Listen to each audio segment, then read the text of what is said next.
So let's go on to the big talking point on GPF at the moment, the early retirement offer on the table. What is the early retirement offer that's on the table? Please explain it to us in simple language. Okay. So first, I think I need to clarify that the early retirement is not necessarily there for the members. If you think about it, the early retirement is an incentive for the members, but it's not specifically, it's not a right, if I can call it that. Yeah, it's not a right. It's not Exactly, a right. yes, It's not yes. a right.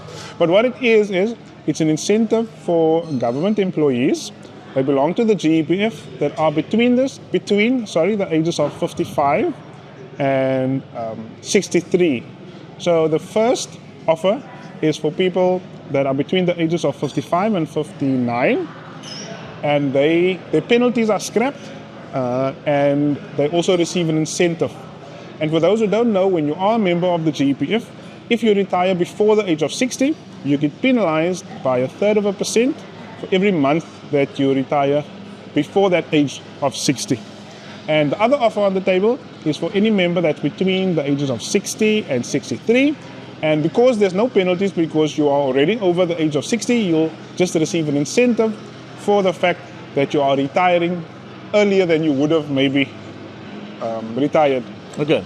So, first of all, when we say there's no penalties, what do we mean by there's no penalties? Because if you go and look at a statement, the statement would say, okay, if you retire at the age of 60, you would have gotten an income of 10,000 Rand a month. But now you're going at the age of 55, so you are going to get an income of 8,000 Rand a month because of that 0.25% reduction that there is.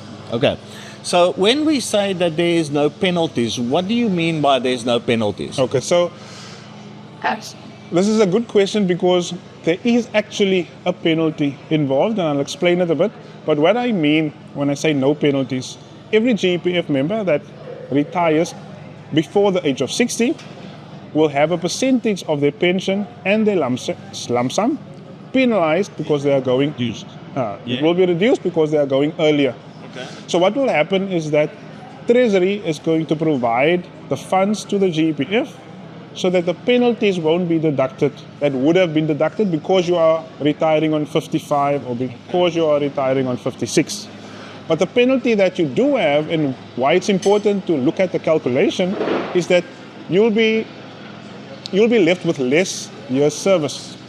And the big benefit with the GEPF is that, and their formula is determined, or your benefits are determined by your years of service, your final salary, and with those two factors, they do a calculation.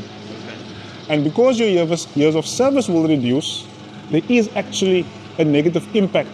It's not a penalty, so to speak, but you do get a lesser income. You get a lesser income because your years of service is going to reduce. And the other factor that we also need to take into account, there will also be increases on that salary of yours. So there is a double negative impact. If your salary could have increased and your years of service could have increased, your whole pension fund could have increased.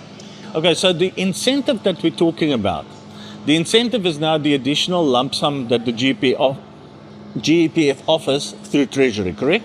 Yes. Now, do I understand it correct? So once again, let's make use of the example of 10,000 Rand as your monthly income.